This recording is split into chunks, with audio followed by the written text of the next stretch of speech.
Mul on siiamaani meeles, et teil on sellised lastelaulud, lälla.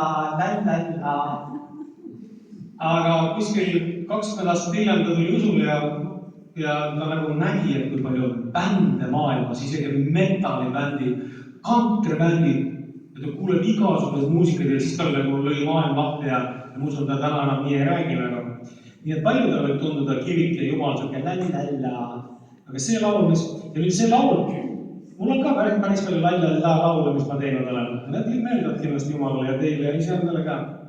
Aga mulle meeldib ka, kes noote tunnevad või inimesed, kes teevad vägevat mütsu, mina lihtsalt tavalik ja edasi.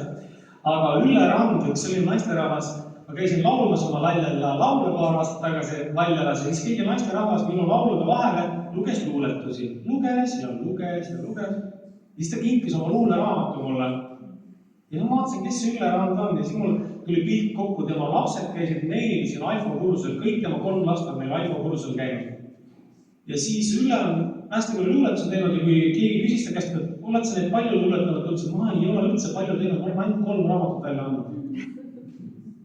Ja ta kinkis seal raamatu üks päev, võtsin selle riiust ja hakkasin lappama. Vau, vaimulikud raamatud.